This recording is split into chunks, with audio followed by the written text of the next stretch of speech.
unbeatable, I'm unbeatable, I'm unbeatable. I am unbeatable. Nothing minutes on the score. Every time they wanna clash, the winners kicking through the door. I am unbeatable. Chances running out of stop, and we're running out the clock.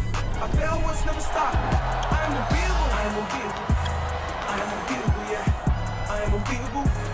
I am unbeatable, yeah. I am unbeatable. I am unbeatable, yeah. I am unbeatable. I am unbeatable, yeah. Welcome to British Basketball League Championship action, whether you're watching in the UK or across the USA. You join us at a decisive time of the season. The playoffs are under a fortnight away, and the battles for seeding supremacy are becoming critical. Two teams involved in those battles face off tonight. Newcastle are in a race to secure top 4 seedings and home advantage in the playoffs, whereas Bristol are keen to avoid finishing 8th and face league champions London Lions in a couple of weeks. Last time the Eagles won by just 2 points. Hoping for another tight game are Dan Routledge, and he's alongside Ovi Soko. We certainly are, Tahir. Thank you very much. Welcome to the Virtue Motors Arena. Just 2 games left here in the regular season, but both tricky ones. Bristol tonight, Cheshire next week. And consistency has been the challenge for Newcastle this season. They won 4 in a row. They've lost 4 of their last 6. No doubt there's top 4 talent, but can they see it over the line and ensure themselves of home advantage in the playoffs? Well, injuries have plagued Bristol all season long, so their hopes of following their highest ever finish from last year have been derailed. Now they're trying to avoid finishing in the last playoff spot. It is in their hands, though, with 2 home games to come after this one. Can they get healthy enough, and can they get informed to make a run in the playoffs? That is the question that the Flyers will be asking. Welcome inside. It is the Newcastle Eagles against the Bristol Flyers. It's that time of year where the games all feel of heightened importance, and I'm joined by a former London Lion, former Great Britain international, now our lead analyst on Sky Sports. It's the one and only Ovi Soko. You win some, you lose some. You can't say that. I tell them just like this. Good hands, steal it away. Soko in the open court, and he'll drop it in. Yeah, not going to put. Oh, Soko with a 2-handed hammer. Wow. Get him here. Foul. That's a foul, ref. Well, you can get it done on the court. You can get it done in the studio as well. You're looking forward to a new role tonight, Ovi. I am. Looking to bring some energy and dunks to the airwaves. Excellent. So I'm looking forward to it as well. But this game is intriguing given where the two teams are and what they're trying to play for this season. It still has that heightened importance with the playoffs around the corner. It is. It is. I mean, this is a 4-7 matchup. We are in the playoffs, or the playoff portion of the season, and this is as close as you can get to literally playoff action. Both of these teams are going to be geared up and ready to go. Well, Bristol have won 2 of the 3 league meetings thus far. There was also a trophy meeting, which was a 2-point game last time they met, but they've not met since January. Does that make a difference coming into this game? I think it does. You know, over the course of the season, we've seen a little bit of inconsistency with Newcastle. However, that has been also the case with Bristol for different reasons. I think Newcastle, they have a lot of superstar power. They got all the names. And Bristol, unfortunately, have been hit by the injury bug. But yeah, absolutely star-studded matchup today. Well, there's plenty of talent out on the court. Let's have a look at the table to see where these two teams sit in the standings. Newcastle currently in 4th place, the last of the home advantage in the playoffs. Remember, it's a best of 3 this year, so the teams in the top 4 will get the decisive game 3 at home. That's what Newcastle are gunning for, and they have it in their hands with 4 games to play. Bristol trying to avoid 8th place. Here's the slate of games for this week. You can see there's already been 1 win on the board for Cheshire at Plymouth. Big one tomorrow. Plymouth back at home against London, and our Sky Sports game 7:45 tip-off for Sheffield against Caledonia. Doubleheader on Saturday. Eagles back in action. So too the Flyers. They take on Surrey and Manchester, and Sheffield take on Cheshire, and Caledonia host Plymouth at 6 p.m. in another doubleheader on Sunday. Well, Ovi and I will have a look at some of the key players in this game right after this break.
Welcome back to our coverage of the British Basketball League. Whether you're joining us here in the UK, across the United States or America, or anywhere in the world, we're delighted to have you with us. Let's have a look at some of the key protagonists in tonight's game, starting with the Newcastle Eagles and really the captain of the ship, the driving force, Jordan Johnson in the backcourt, Ovi.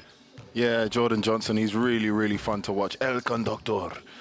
He's able to really do what he wants. He gets where he wants on the floor. Incredible speed to get downhill. But one of the biggest things I think he brings to that team and to the league is his ability to be effective at three levels. You know, he's able to shoot the three, able to get to the basket, but he draws a lot of fouls in that mid-range area. And, you know, I think that's what helps him average that 18 points and be that potent scorer that his side needs. And another guy from the Newcastle Eagles who can certainly find his way to the basket, Larry Austin Jr. Larry Austin Jr. Those who know the British Basketball League are no strangers to this young man. He's played at Cheshire. He's got silverware under his belt. He's played in some other places across Europe. But here in the British Basketball League, we're used to his toughness, his grittiness. He brings that Chicago style of play over here to the British Basketball League, and he's been incredible for these guys. Been able to plug him in different positions. And at the other end of the floor, one guy we see has some monster games this season. Excellent shooter, Tevin Ollison. Tevin Ollison, you know, unfortunately he was out with some injuries, but when he has been on the floor this season as well as last season, those who have been following us at the British Basketball League will know he is an absolutely electric player. You know, he doesn't force things, but he's able to put up points quick and in a hurry. I think he's going to be one of the pieces that Coach Kapoulis looks to lean on heavily, and his teammates are definitely happy having him back out there. And the one thing you think of when you think of the Bristol Flyers is rebounding, and there's few better at crashing the glass than Brad Green. I mean, this team, they do a great job of rebounding all over the floor. You know, that cannot be understated. However, the big man, he leads the way. You know, talking of the London Lions, they're a team that is absolutely huge, and he just came off a massive double-double, having 16 rebounds. I think it was about 15 points his last time out against those guys last week. But he is absolutely effective in and around the paint, around the basket. Real fun to watch, you know, in a game that is very guard heavily dominated. it's good to see a big man back out there. Yeah, a bit of a throwback. We love to see the bigs out there doing their business without having to live on the three-point line. Well, these two coaches know each other very well, of course, from Great Britain. Of course, you played for both of these when you were on the national team as well. I did, man. Coach Kapoulis was the assistant, and Coach Stewart, head coach at the time. And, we had a really, really special moment, a special time there. We done some big things, had a great win against the French national team. But, I say that to say this, these guys are really, really great coaches in their own right. They pay a lot of attention to detail. And I'm sure both of them will be looking forward to this matchup. They will indeed. Let's have a look at the starting five. No changes for Coach Stootle. He's been running with this lineup since December. They are a man down on the bench, though. Josh Ward-Hibbett ruled out for tonight. At the other end of the floor, well, Bristol have been juggling injuries all year, but Tajon Lucas is back from the injury that kept him out last week. So too is Trajan Jacob. Lucas into the starters, Jacob off the bench. And earlier I caught up with both the coaches to see their thoughts ahead of the game. I think it's an exciting time of year, and I think, coming off our last win, which, epitomises certain parts of us this season, where the first, 20 minutes at Leicester I wasn't pleased with, and the last 20 I was. So, yeah, I think it's about consistency at this time of the year. It's about trying to play your best basketball now. We've been excited, and we feel like we've utilised last weekend off and practice into this week. So we have 4 really important league games left, starting with tonight. So excited to get on the floor and get going. Well, it's all about building momentum for the playoffs. And as you say, we're in a position that we would like to be a little bit higher up the league table, but we cannot do anything about that right now. We just got to take it one game at a time and just make sure we build that confidence and really just put good performances. We'll be building some momentum with the recent games. We're looking for a bounce back win, and obviously this is going to be the last away game for us. We just want to put a good 40 minutes for performance. Coach Kapoulis is probably happy that he's got that 4-guard rotation now. With anybody who'd be happy with Trajan Jacob coming off the bench, and obviously Lucas, Johnson and Ollison in rhythm. We know that Brad Green's a handful. I think you look at Kedry and Johnson, over the season he's averaging 15 points a game, but over his last 4 he's just under 21 points a game. So we understand the rhythm that those guys are in. We got to limit the transition game. That's got to be very important. And the fear of 5 turnovers. So we've got to make sure we get good looks on the other end and take care of the basketball, but also the rebounding ability. They have multiple guys. We've got to rebound with all 5 guys. Our guards got to get involved, because really they have some really good offensive rebounders. It has to be a team effort, and we've got to make sure our defense fuels our offense.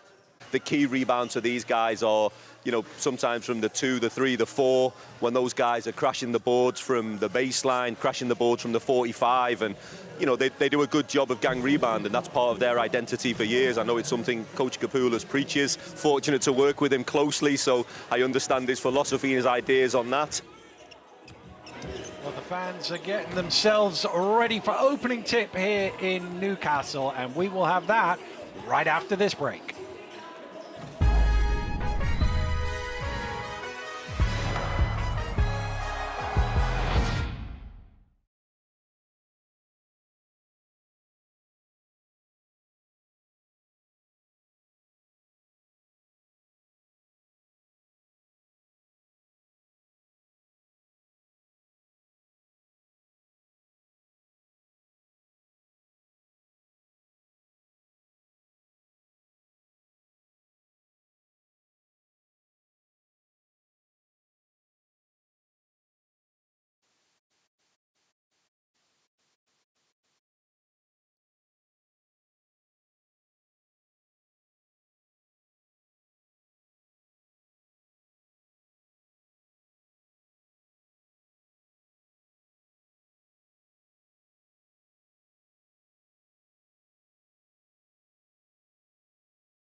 Well, welcome back to Newcastle, where the Fives are just making their way out onto court. Our referees are already out there. There's Chris Dodds, the veteran, alongside Josh Bowe and John Paul Heron and Ovi. I didn't ask you before the break, which way are you leaning on this one? Who do you think is going to take the victory tonight? Which one I'm leaning? Late form. I think I'm giving this one to Bristol. I think they're very, very hungry for this one. Newcastle, you never know what you're going to get with those guys. They just had the week off. Yeah. I think Bristol's got this one. Well, Coach Kapoulis will be delighted to hear that. There's been a lot of away wins in recent weeks in the British Basketball League. Will that continue here tonight, or can Newcastle defend home court? Only 2 games left here in the regular season for Newcastle, but they're trying to make sure that they can have at least 2 in the playoffs. But will they be able to get themselves over the line and see off Leicester and Sheffield behind them? The ball is up, the 255s jump it up, and it is Taj Green with the opening tip and Newcastle with the opening possession of the game. Here's McGill. Around the high screen from Defoe, gets to the top of the key and knocks it down, and he's such a good scorer. You'd love to see him make that first one. Oh yeah, a guy like Rick McGill, you know, his ability to score the ball, when he sees shots like that going down early, it's definitely going to be a good sign for the Newcastle Eagles. Good defensive effort there from Defoe to prevent the pass from Lucas, but can't quite recover in time. Swiped off the rim by Green. Oh yeah, wonderful. Those are the kind of plays you want Green sort of getting involved into, you know, make sure he's still touching the ball, even that shoot. Defoe off the mark with the shot. Lucas comes back the other way. Rejects the screen, goes along the baseline while 2 Flyers get in each other's way, and Newcastle smuggle it out. Newcastle team seems very locked in here, and there we go. Hasn't wasted any time. JJ El Conductor is back to the scoring ways. Well, that is the thing that Coach Kapoulis was talking about before the game, those live ball turnovers. Newcastle very good off that. And here's another one as Austin knocks it loose. Austin, his ability to play those passing lanes has kept him, you know, on that defensive team for the last couple of years. Here's Taj Green backing down, leaving that one short. Lucas. Morrison trying to shake loose Austin on the far side. Lucas gets to the rim. Lucas with the finger roll. Bristol on the ball. They needed that. I think anytime you go on the road and you're in a hostile environment, you want to try and get easy baskets going to the hoop to get your guys going. Here's Johnson. Steps back top of the key. Oh, tough shot from JJ. Almost got an and one there. I don't know if he was under the shooter's feet that time. Might have gone away with one, but still knocked it down all the same. Defoe's putting his body on the line. Is it a charge or a block? It's a charging foul is the call. Darius Defoe, the veteran there. He's always been there. You've seen this for 20 years in the British Basketball League. Oh yeah, and I mean, I played against him. He wastes no time getting physical, throwing his body around. I think, you know, him making plays like that, it still shows his worth. You know, at the end of the day, he's setting the tone. It's letting his teammates know that, look, at the end of the day, your leader is willing to get on the floor and make those gritty plays. Here's another look at that shot from Jordan Johnson. Splashed it, as you said. He was defender right in his face. Possibly too close, and the referees were happy enough. Good start here for the Newcastle Eagles with 7 points on the board in 2.5 minutes. Looking to add to that now. It's got to be a good sign for those guys. They're 2 leading scorers getting off the mark early, getting some comfortable shots. There goes Gill again. In and out for Ricky McGill. Lucas. Crowded out. He's gone underneath Taj Green for what would have been the assist of the season there. They help each other out, but Newcastle running it back, and that is what the Eagles do well. Oh yeah, that duo, I mean, lightning quick, either or. And that's just one of the beauties of having two guards that really either or could play that point guard position or the shooting guard position. Great combos, and they do a great job of playing off each other. Great bucket there on the inside to respond. By Bradley. 2 much needed points, but splash 3 for Taj Green, and Newcastle come out firing here.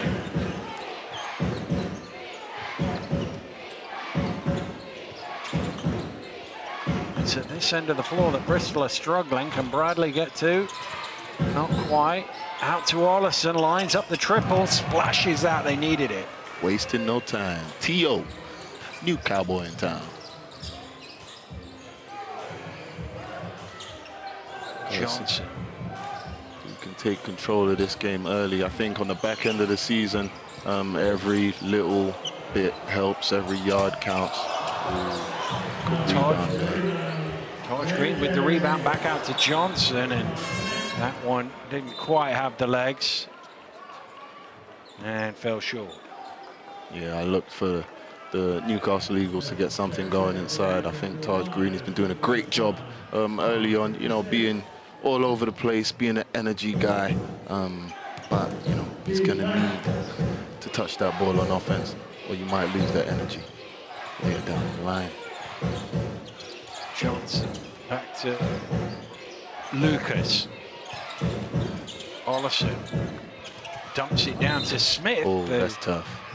Fouled by McGill, and Smith will go to the line for 2 free throws. Gotta make your free ones. You gotta finish your food, Smith. Have to finish your food. This end of the season, it should be no more rust. You're too close to the playoffs. Well, he'll have a chance from the free throw line, but as you say, probably ought to be going for 1 free throw rather than 2 here.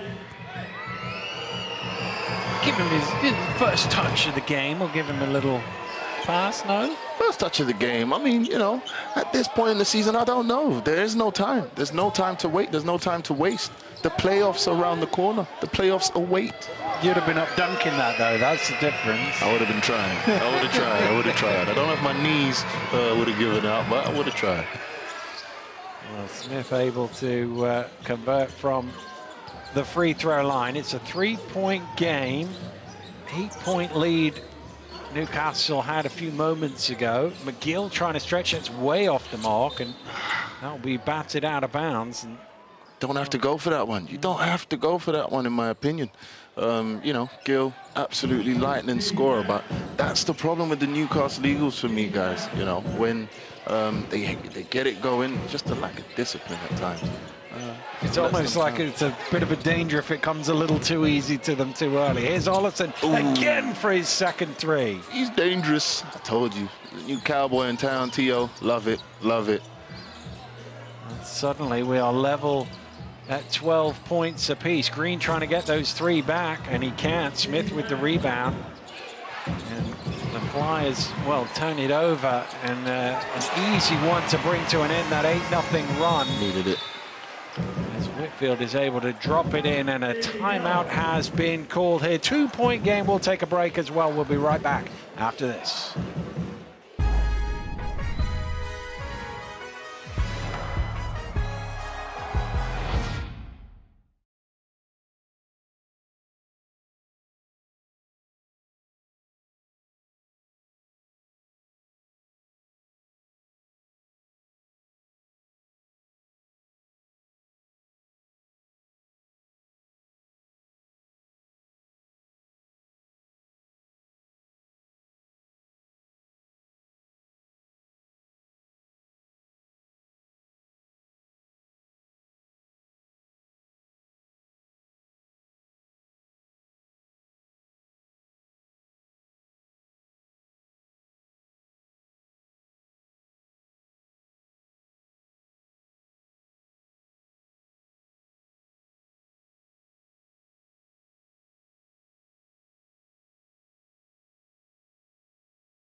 Welcome back to Newcastle, with Tevin Ollison has hit a couple of threes up top as Bristol came from 8 down to level the scores.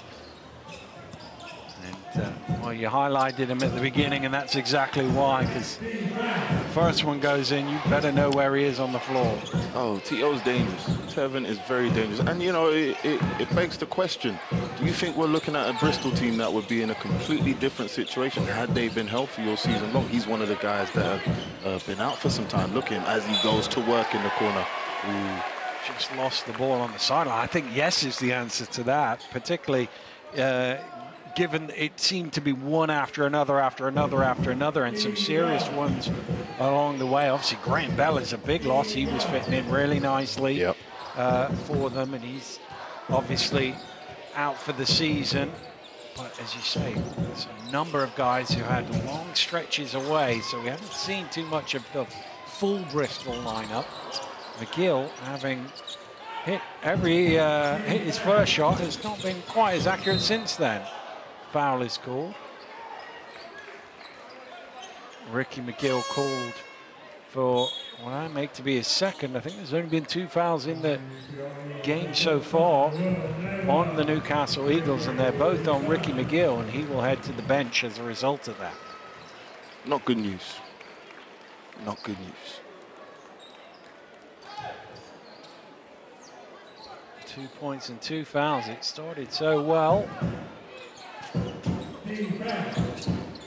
Gonna look for Bristol to maybe try and find something. Getting downhill again. Really with an undersized lineup out there right now. There you go. Get it exactly.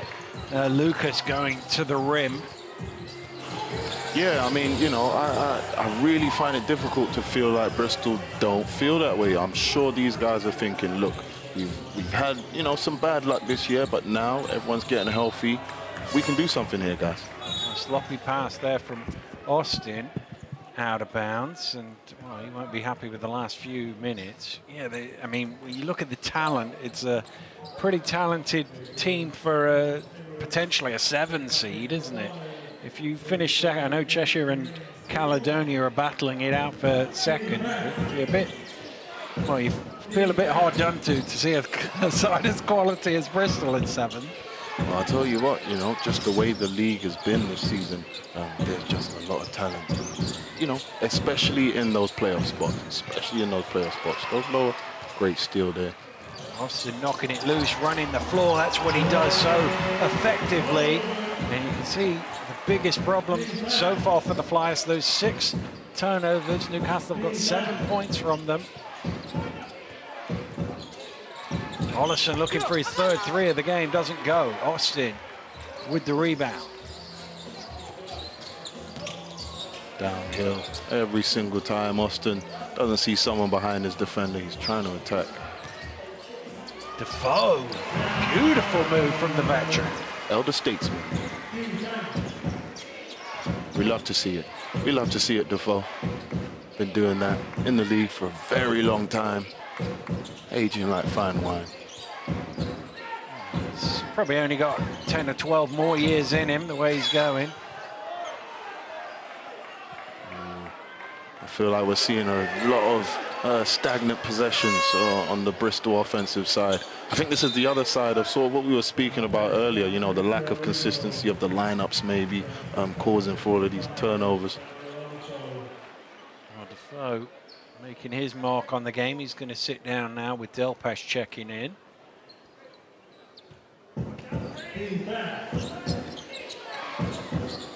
Here's Thomas Edwards, the Flyers captain. Johnson steps back to the 3-point line. Oh, that hits nothing but net, but unfortunately for him, it's the front side of the net. Yeah, that's a tough one. For your first touch, a step back 3. You know, my coach has never encouraged it. Indeed. As Leslie Smith sits down and Green checks back in. I look for them to see, to maybe try and, you know, run some pick and pop actions with Will Neighbor, shooter for Newcastle Eagles. Here we go right here. It's Johnson against Johnson, Samuel, sorry. Back out to Thomas Edwards. Johnson looking to try and go past Thomas Edwards. He's dancing. Love it. He's dancing. It's like jazz. You know, talking about jazz or music, he plays the violin, you know that. I didn't know that. He plays the violin. He plays the violin. I heard it earlier on this year, and I didn't believe it. So I posed the question at the All-Star weekend, and he said, yeah, play the violin. Can't think there's been too many violinists in British Basketball League history. I'll have to add a column to the spreadsheet to find that out. He strikes again. El Conductor, JJ. Do you play an instrument, Obi? Well, you know, not as graceful as the violin. You know, and my game, I think, mirrored that. I played the drums. Drums. The drums. Yeah, you know. I can see you doing that. But, you know, later on in life, I started to wish maybe I had played possibly the violin. Maybe a pianist. Well, you could just wander into the station and just bang out a tune. Or shoot like JJ. Oh, that's a tough drive. Doesn't go though for Jacob. Austin circles back out. Deep three for Neighbor. Front iron. Green tips down the rebound.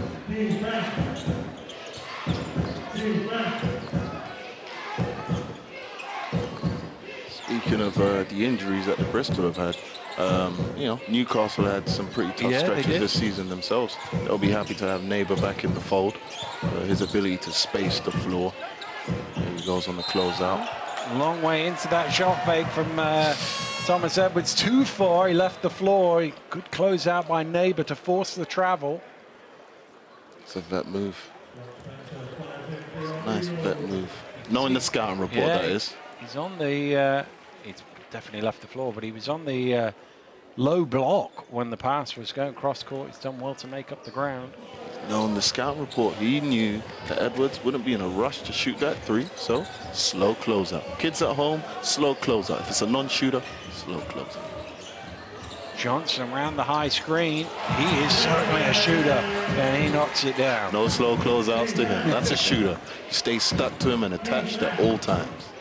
Well, this game has ebbed and flowed. It was 12-4, then it was 12-all. Now it's 21-14. We're seeing there's a lot of baskets and flurries, which I think suits Newcastle's style of play.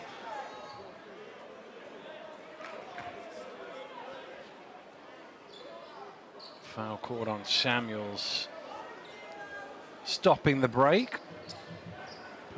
This one, foul is in the backcourt, so Newcastle have to come back for that. This one has been topsy-turvy opening quarter. He's got to get all the way into the backcourt. There you go.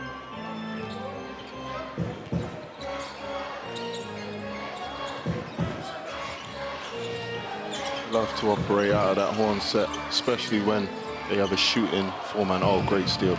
Johnson running it back, and the other Johnson trying to take it away from him, but the foul's going to go against Jordan, and Keady's going to go to the line for two.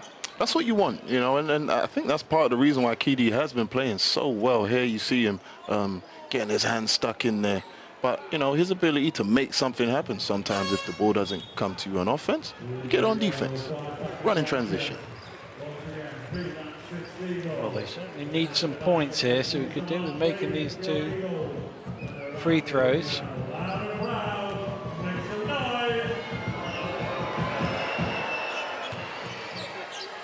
Solid. Spencer in for Newcastle. Not seen a ton of him, speaking of guys who have struggled with injuries this season. Johnson makes both of those free throws. Even going into that press. I think Keady does a great job in that press. Comes from West Virginia, that Bob Huggins system. Press Virginia. Press Virginia, you should call them. You know, my old teammate for the Lions played for those guys also. Great ball movement. Yeah, they're scrambling around the defense. There's McGill trying to get the shot away. Foul is called, and Ricky McGill will go to the free throw line for two. Coach Kapoulis will not be happy with that one. 2 seconds on the clock.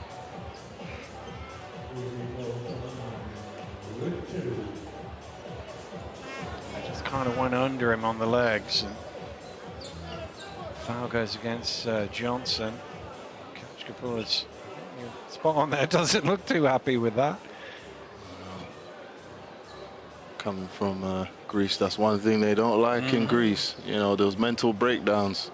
Yeah, a couple coaches have gone into me in the past.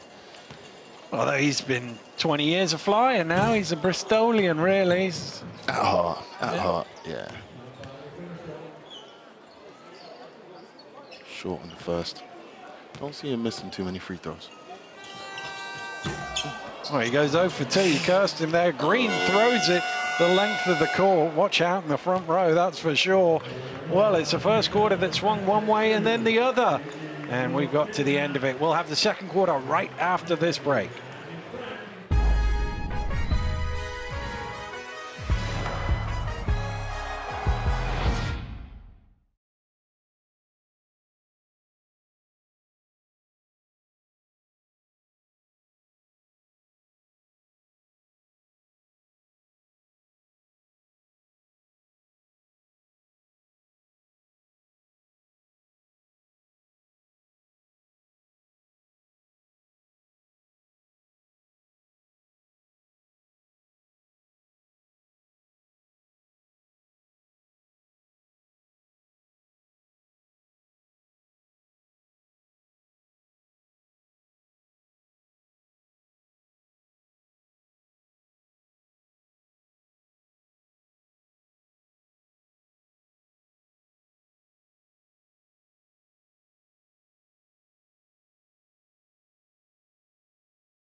Well, 7 turnovers for the Bristol Flyers in that first quarter. Coach Kapoulis won't be happy with that. And the other thing, Ovi, you talked about their not great field goal shooting this season. They're 38% from the floor here today, but only 1 offensive rebound.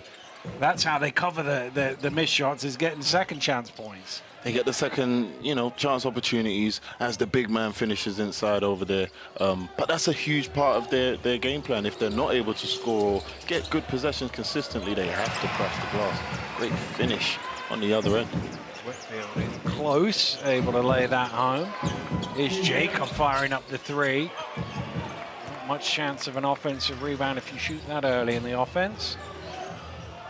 And that's part of it, though.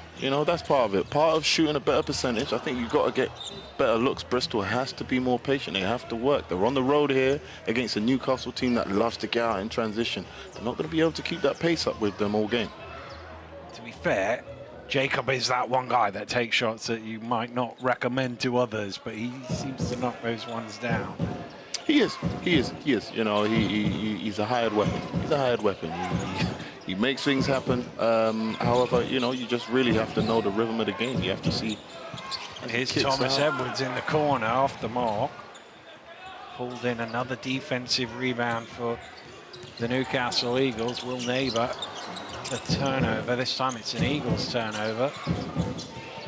Ollison pushing, trying to get around Neighbour, and the foul is called against Will Neighbour. And he's just hobbling a little bit, Tevin Ollison, as he came away. I don't know if he just landed on the foot of Will Neighbour, but he's not quite moving right. He will go to the free throw line.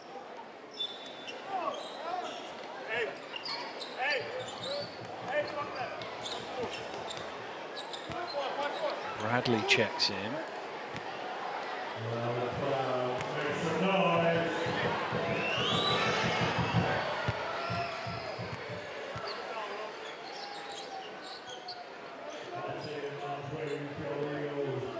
Seven points already for Tevin Ollison.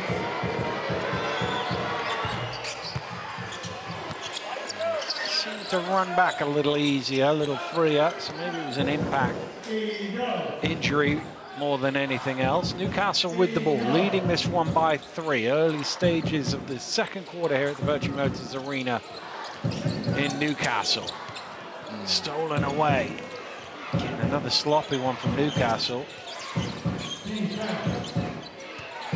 Johnson trying to get it to Green. That's not the angle to throw it in, though. I was just thinking to myself, the big fella hadn't touched it in a couple possessions. Big time 3 there. Yeah, that's the Whitfield. problem, isn't it? That's where almost Newcastle are at their best, isn't it? Broken play. Look at the points from turnovers, 12 of them already. Bradley driving hard to the rim, able to get the scoreboard ticking for the Flyers. Yeah, I think Coach Koulis, he saw that it was important to get someone in there that can attack Neighbour, not the best defender in the world. Whitfield looking for back-to-back. It's tipped all the way out to Jacob. Jacob loses the handle twice, and it's out of bounds. And how many turnovers is that now for the Bristol Flyers? I think it's their 8th turnover of the game. Yeah, these turnovers, I mean, they're doing 2 things. They're not getting a shot up, which is, you know, obviously the worst of the 2. But then on the other side, they're allowing Newcastle Eagles to get in transition, which is what they do. McGill gets to the free throw line. Back out to Whitfield for another 3. That one clangs off the rim.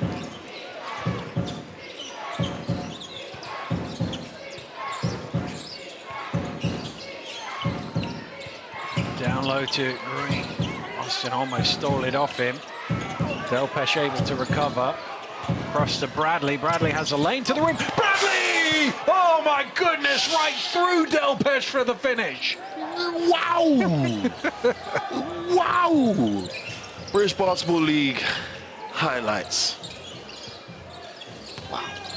Delpesh trying to get it back. Austin underneath, and he's bumped from behind from Bradley. That will be 2 free throws. Let's have another look at this one. You can see he's got one thing on his mind. Delpesh, I think he blocked it, but it still went in. Big time finish. That's the way you have to attack the basket. That's how you attack when you want to solidify your spot in the playoffs. He's ready for the playoffs. I'm convinced. Convinced. Love it. Took off. Well, that could easily have been a highlight either way. I think it ended up being almost a score draw there, because I don't know, did Delpesh get a block for that? Because he definitely got a hand on it. It still went in. Offense wins. Offense wins. Great offense beats great defense every day of the week. And that, my friend, is great offense. Jeez. Impressive. It was. Impressive finish. Austin misses the free throw, but somebody was in too soon. I think it was Bradley. There's some argument as to whether Green might have violated the lane as well, but I think it was one of those where you look at it, and if Green gets back, it's okay. But anyway, I feel like, you know, get a do-over. You don't want Green to pick up any fouls. If it's no foul, hey, big fella, stay out there, keep rebounding, keep reeling in those double-doubles. Look at Newcastle's free throw shooting here. 1 for 6 so far. Absolute nightmare in their own building. Another turnover for the Flyers, and another live ball one at that. Newcastle have been punishing them. Stepped on the line though, Ricky McGill, so give it right back. Oh, a bit of a turnover fest here in the first 14 minutes of the first half. Yeah, turnovers, they're never the way forward, you know. It's a quick way to get yanked. by your coach if you're a player. 16 is a lot in 14 minutes. Lucas. Ollison down the lane, tough one. Rebound Delpesh.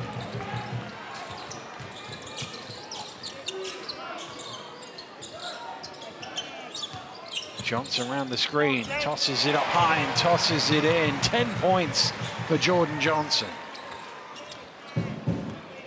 Been a regular at the top of the score sheet for these guys this season.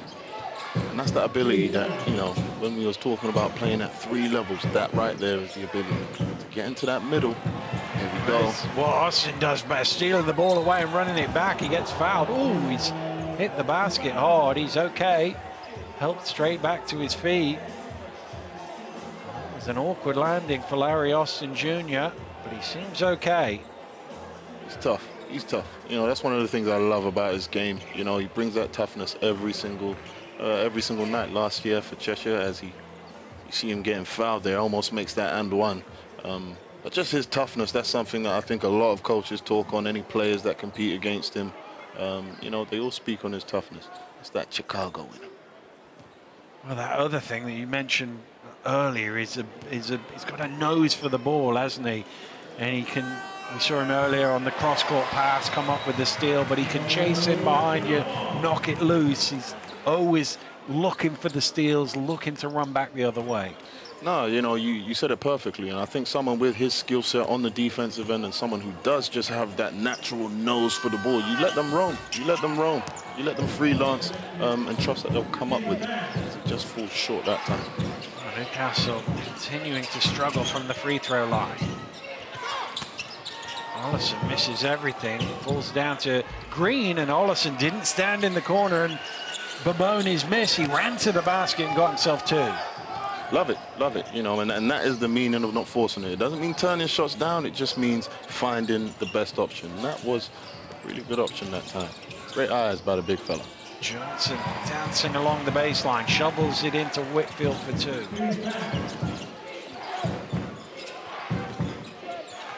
What do you do if you're Bristol here? How do they take control over this game? I feel like they've been struggling, a lot of quick shots, but they haven't really been able to get any sort of groove going on the offensive end as they swing it. Stop turning the ball over would be the first option, but it's probably easier said than done, and that is going to be an offensive foul. Larry Austin taking it to the rim. Keedy Johnson, one of the best charge takers in the league, takes another one there. And that will go against the Newcastle man. 4:40 on the clock here in Newcastle. The Eagles leading the Flyers by 5. Timeout is called. We'll be right back after this.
Welcome back to Newcastle. Another big crowd in in the Virtue Motors Arena. They do pack it out here. They love their basketball up in the northeast. Obviously, they've had a lot of wins over the days. He's enjoying himself, isn't he? I think he's had a lot of sugar.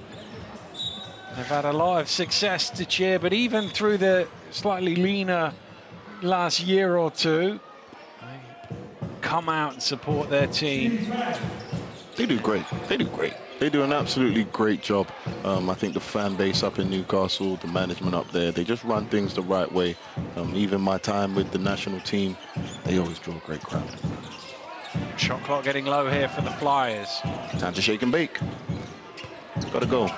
Lucas. Oh! Taj Green wipes it out. It's a goaltend. It's a goaltend. The basket will count, but it was an incredible block. This was on the way down, apparently. Let's have a look. Out of nowhere, Crazy Legs. Crazy Legs came over and absolutely swatted it into the fifth. I love it. Love it.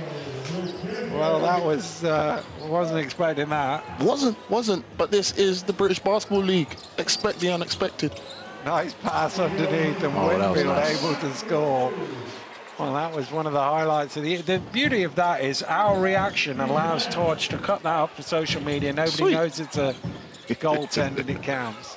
But you see those energy plays from Taj, they give, I think, that Newcastle side so much energy. You know, he is definitely the heartbeat for that team. Big time. Top of the key is Delpesh knocking it down. Assist from El Conductor. He's had some game, hasn't he, already? He's got 4 assists, 10 points, plus 13 on the plus-minus, so they've definitely been better when Jordan Johnson's been on the floor. He is the man with the Midas touch today.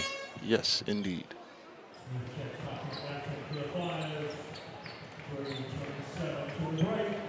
Mix up. Delpesh, those are the ones you've got to knock down top of the key. No defenders anywhere near you. Keep the defense honest.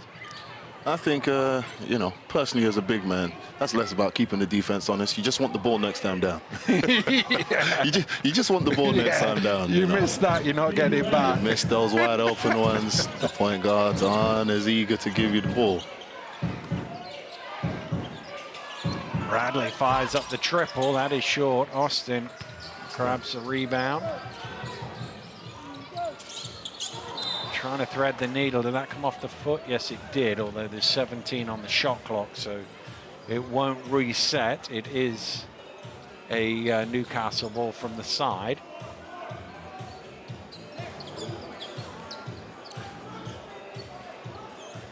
From Newcastle, just execute. I think for those guys, oh, great swing. When they execute and get good looks, they have the talent. Nice rebound from Delpesh, and Smith gets a hand on that one to bat it away. 11 on the shot clock. They tend to go to Taj a lot from this out of bounds under. Unsportsmanlike foul called off the ball. I didn't quite see what happened, but it's gone against Ollison, so must have made a grab for him or something. He's going to trudge off, not very happy. It's not the guy Coach Kapoulas wants to see. See it. There he is in the middle of the key. He's fighting around the screen. Does he pull his shirt? It's hard to tell from that angle. Must have. Not sure about that one. I don't know. I don't give him the unsportsmanlike. But I think when the ball is out of play, you know, any grabbing of the shirt by the book, could have earned yourself one. Well, both free throws are made.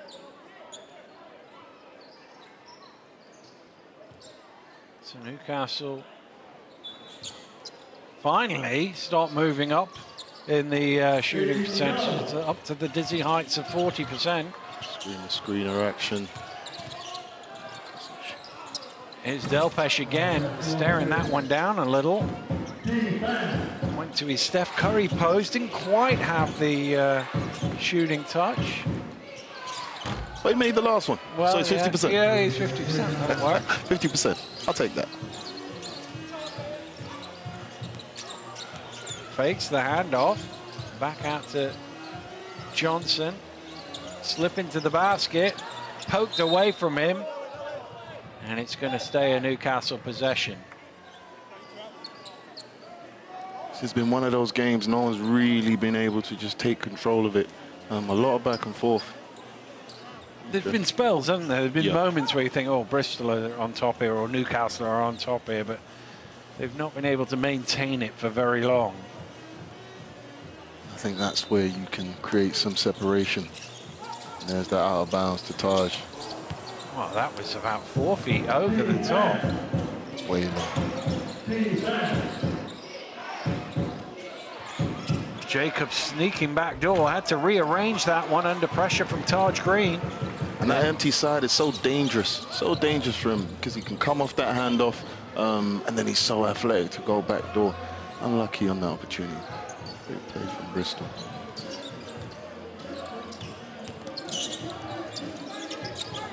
Johnson in with the big boys, has it knocked away. Kicked forward. Well, they had numbers for a moment. Here's Keedy Johnson taking it hard to the rim through the contact. That basket will count. I love it, Keedy. I love it, Keedy. And I'm sure the West Virginians, they love it too. Jeez. Big time play from Keedy on that one. Well, Whitfield just got caught in two minds there, whether to back away or... Well, he's got a bit of a blow to the face as well, but he will go to the line.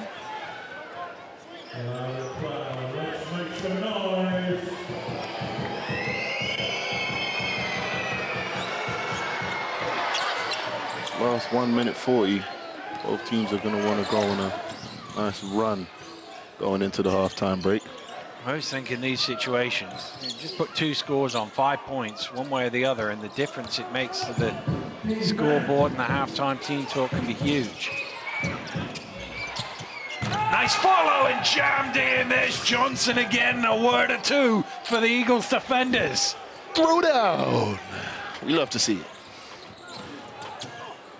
Jordan Johnson quickly replies with the reverse lane. That's that 3 levels.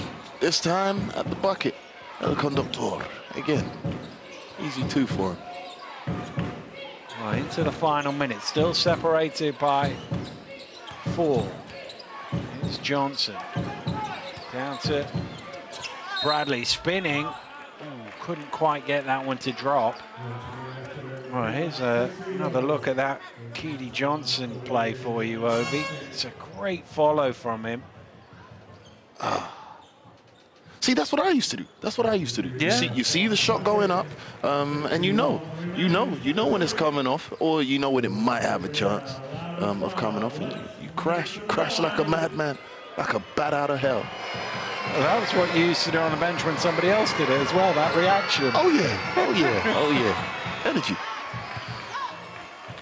Knocked down. No, it's been an up and down half for his Bristol Flyers, but there's a potential here for them to go in possibly level. Stop and a score. And having been down by as many as 8 and not getting as many offensive rebounds as they usually do and turning the ball over double figures, might not be too bad a return for the Flyers. Oh, Dan, I don't know what we expected. I have no idea what we expected. Great steal. Johnson's doing everything right He's now. doing it all. But these guys have been up and down all season, both sides. Yeah. You know, and I think this game is you know, reminiscent of that. It is indeed, and Coach Stugel was talking about how well Johnson's been playing in recent weeks in the pre-game, and that's certainly come back to haunt him. Ticking it down here at the end of the first half. Jordan Johnson throws it up. Delpesh with the rebound. Jordan Johnson didn't have time for the head fake, so that shot will not count. It's after the buzzer. Well, both teams with plenty to work on here at the half in Newcastle. And Coach Stutl will wander off wondering what happened to that lead. They are tied at 39. We'll break it all down right after this break.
Welcome back to our coverage of the British Basketball League. Daniel Ratledge and Ovi Soko with you. And Ovi, I feel like both coaches have got some things to work on at halftime in the locker room. Yeah, they do. You know, like we were talking about during the coverage, there's been periods of time that both teams have looked like they might have been taking control, but no one has grabbed this game by the scruff of the neck yet. Not for a long enough period, certainly. Let's have a look at the numbers from that first half. Where are you leaning on this? What do you think has been the key here so far, Ovi?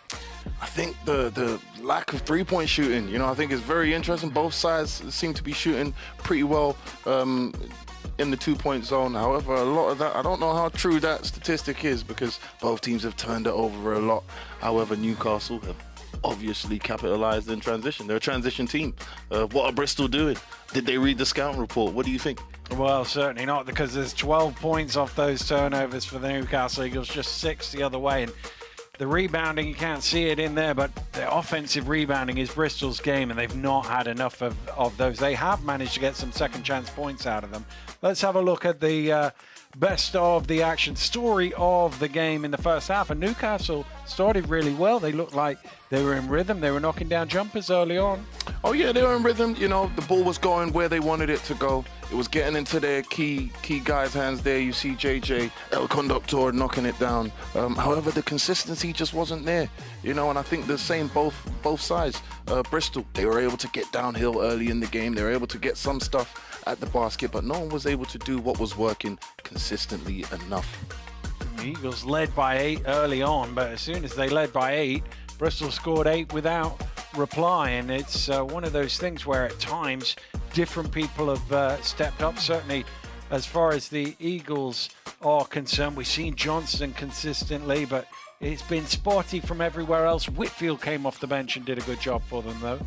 Yeah, both of these teams, they have really good depth. I think when these sides are healthy, these are two of the teams that earlier on in the season, Newcastle was a team that was heavily touted to be one of the most dangerous squads with a lot of their new signings. And then Bristol, they started off very well. They started off very, very well. So, you know, there is great scoring on both sides of the ball. But, you know, it's the details in games like this. Mega SWAT. Mega SWAT. Mega SWAT. Unfortunately, it counted for 2 points, but it got the reaction from us at least. But I guess it's that thing of trying to establish your style on this game in the second half to get themselves going. Yeah, that's what makes fights. That's what makes competition. That's what makes matchups. It's all about styles. And I don't know. What do you think the coaches are going to be telling those guys? Stop turning the ball over. That would be my first message. Anyway, let's get to our halftime content. In a few moments, we'll have the top 10 plays from last week. But first, action from last night's game, Plymouth against Cheshire.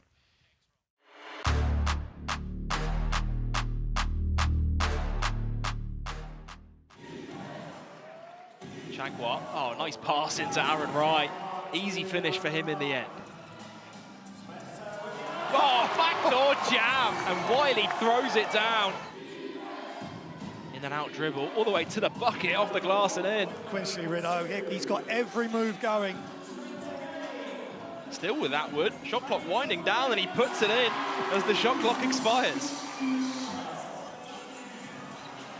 Oh, it's stolen by Rideau. Here's Maceo Jack. You are cleared for takeoff. Back to Holden, shot clock down to 5. All the way to the basket, nice move. Here's Green for his first 3 of the game and strings it from downtown. Atwood goes past Rye, pulls up for 3, drains the 3, on the buzzer, knocks it down. The shot clock's winding down here. Joe Hart has to shoot, drains it. And Plymouth City Patriots, their first lead of the game. Aaron Rye, corner 3 ball in transition, knocks it down. Stevens fakes the 3, takes the 3, makes the 3. Skip pass to Jack, another 3 ball on the way, why not? And Maceo Jack's on fire. Stolen away, and Kristen jams it in with 2 hands. Well, Terrell Green responds with a triple. Here's Cam Copeland, nice pass! And jammed in by Jacob Wiley.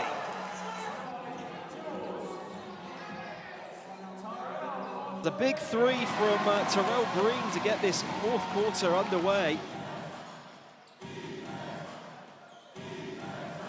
Kristen will fire one up from downtown, and he strings it. Drives right into a double team, kicks it out. Greg Wild's wide open for 3, and the bench love it. White looking to go backdoor, puts it up and in. And that will do it. Cheshire Phoenix return to winning ways, 112-80 over the Plymouth City Patriots.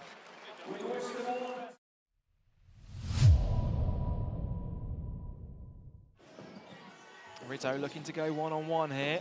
Pulls up for 3. Big 3 for LaQuincy Rideau.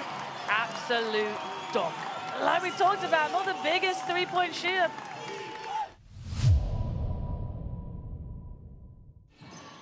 Nawaba turning the corner.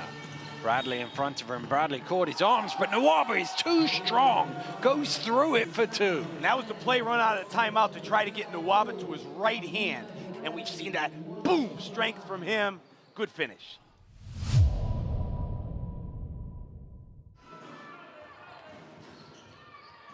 Quade Green spinning to the right hand away from Aaron Rye. Beautiful offense. Really lovely.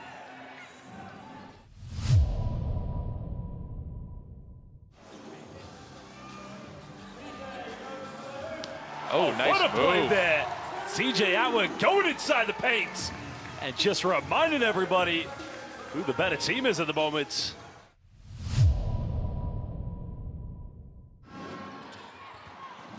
Turns the ball over into the hands of Jaguar, pushing forward. Going end to end here, Ethan Jaguar! What fatigue! Wow, you're right, what fatigue. Nobody picks him up, he just goes coast to coast. Front iron on the 3. Lewis with the rebound. Walsh underneath. Oh, what a follow from William Lee to jam it home. We've seen that from Lee before. Super athletic game.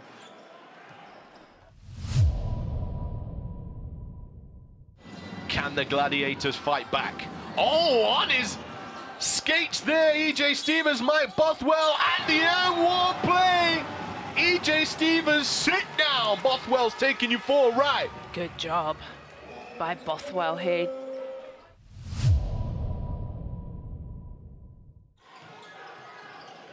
Oh, thrown away there, and Lewis will run it back. Lewis is blocked by Green. What a chase back. Give me that. And there are bodies all over the place.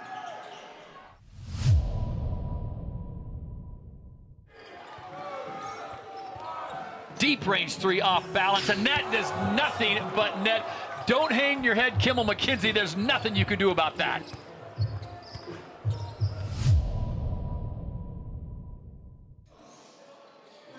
Oh, just thrown straight to Phillip. Oh!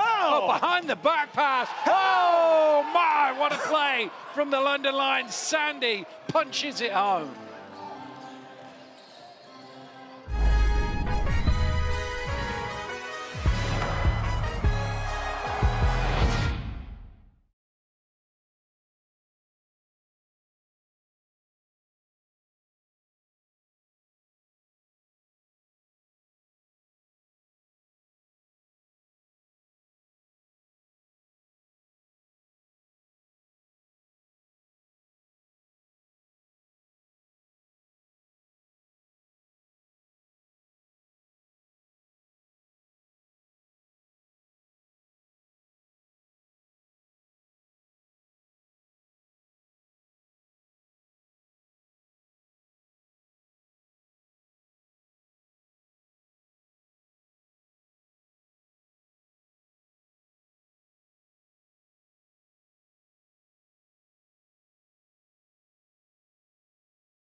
Welcome back to our coverage of the British Basketball League. It's Ovi Soko and Daniel Routledge with you. And at the top of the show, Ovi, you told us all to look out for Jordan Johnson.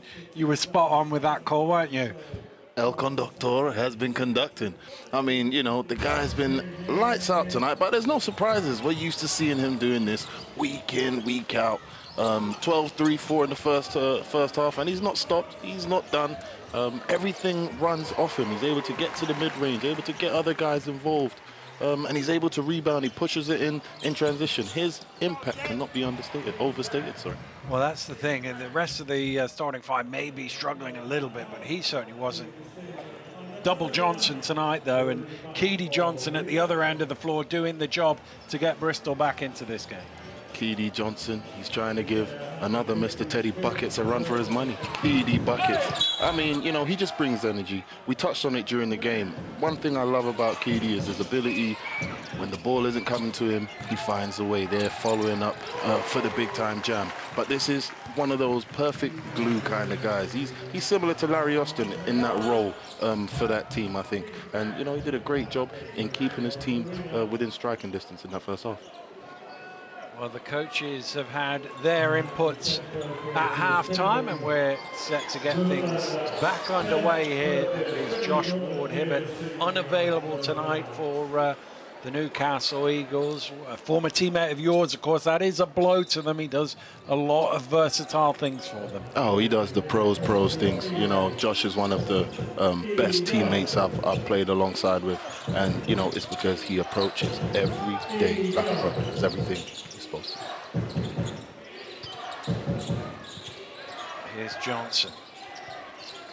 See Newcastle trying to work the ball a little bit for this first possession. There's Austin on the offensive glass with the putback for two. Mr. Glue. Giving Bristol a taste of their own medicine there. That ability to rebound from that guard position is so dangerous. You know, obviously on the offensive end where you saw it there, but you know, to get the defensive rebound and push in transition. He's not the biggest, but 6 rebounds a game from that spot. As you say, tremendous number. Shot clock needs to go up. Did he get it off in time? Yes, he did, and the ball rims out, so Newcastle get a chance to run the other way. First half, he was having it Keedy's way. Not today. Good slip to the basket for Green. Expect him to go to his right on this. Really dangerous. Green working on that block. Loves to go to that running right hook. You know, really effective move for him. Bradley. You can see they're trying to send him baseline. He didn't want to go. You get the feeling that Newcastle have just upped the energy at the beginning of this quarter. Well, they've certainly left Bristol to a couple of heaves late in the shot clock. Here's Austin in the open court. Green trying to force it home. Ollison did enough to make it difficult. Defoe trying to keep with Johnson. There's a few years and probably a few miles per hour in speed difference between those two, but Defoe does his job and stops the break. They didn't get the score that time in transition, but that's what they want to do. You know, they want to turn over Bristol so that they can get out in transition. They want to keep on getting stops, racking up these stops. And I know Coach Stewart will be telling his team those things in the huddles. Defoe gets his hand on the ball, but oh, that little hook, we've seen that all season. Usually for Green it drops him, not that time.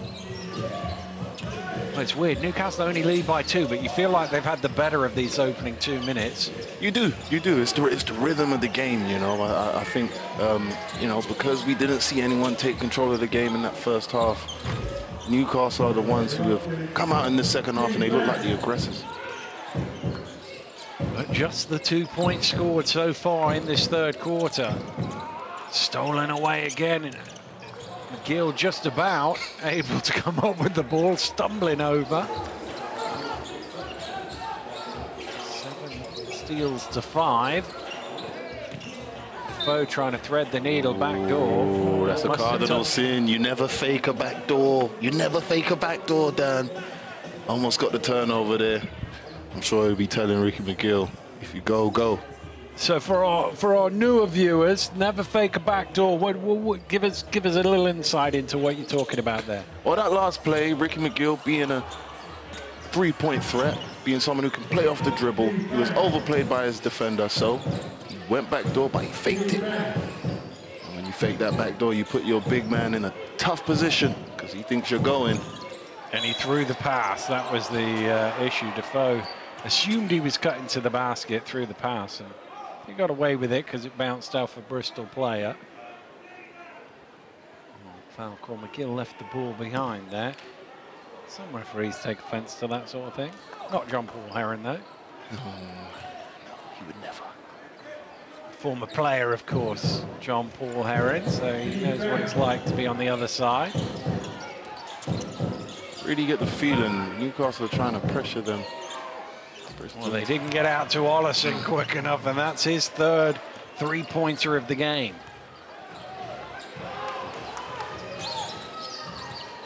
Still could do with some improving from the three-point line, these two teams. Austin driving hard to the hole. Big shout out to A to try and get himself a free throw as well. Referee not interested.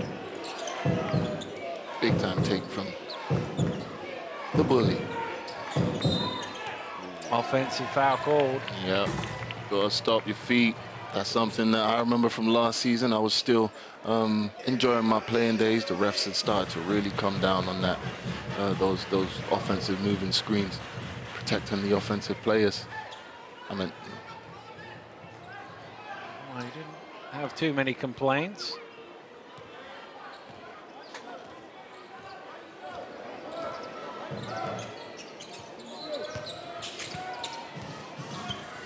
Green keeps the ball for himself, drives along, kicks to Johnson in the corner. Jordan Johnson hits his second three of the game. He's up to 15. Johnson is one of those players. He just does his work so efficiently, so quietly. You know, before you know it, you look up, he's already got 20. Green with the offensive rebound. Defoe trying to move him out of the way. The foul is called before he could get the shot away. Bradley's having a chat with referee Dodds on the other side. He thought he was fouled on the shot. I think this next 5 minutes, next 6 minutes is very important for Newcastle. I think if they allow Bristol to just hang around, they allow it to be a close game down the stretch, I always feel like the home team has all the pressure. The team that's meant to win. What do you think?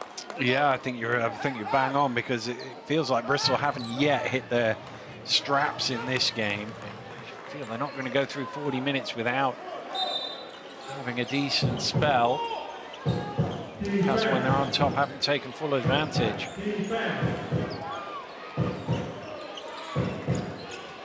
Into Bradley, sells the head fake, and that's booted out by Darius Defoe. They were taking cover in the front row.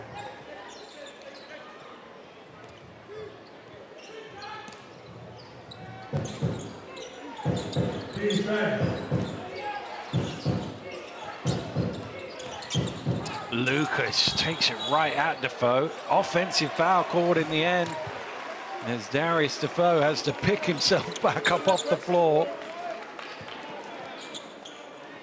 Lucas there forcing the issue.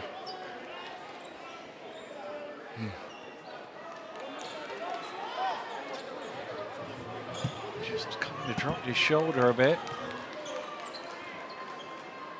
Well, Coach Doodle on the sideline is trying his best to gee his team up, to get his team going. You've obviously played for him, you know what he's like.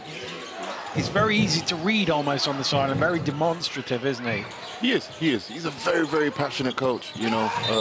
It means a lot to him. He puts so much into the prep for every single game. And, you know, there was a time at GB camp that he almost came to tears when we were sort of discussing the state of the national team and how we were going to sort of make something special happen. So, you know, hats off to him. And, yeah, it means a lot to him. It means a lot to him. And you see it on the sideline. Well, he's had an incredible journey, really, to get from where he was up to head coach of the Great Britain national team, and obviously now Newcastle Eagles coach as well. And you could really see during that time, I mean, you were obviously on the inside of it, how the players really bought in to what he was doing. It was obviously a bit of a weird situation at first with Nate Ryan-King as the head coach, but he wasn't there because he was in the G League and all of that. And obviously the challenges that GB national team has faced over the years with funding and all of the politics around it. But you guys seem to get that collective buy-in. No, I mean, you know, just because of what I just said, he cares so much. And when you have players that are playing for a coach that you know cares about where the program goes, great steal there. You know, they play hard for him. I think that is sort of what I see him trying to also do over there in Newcastle. Big time shot from JJ.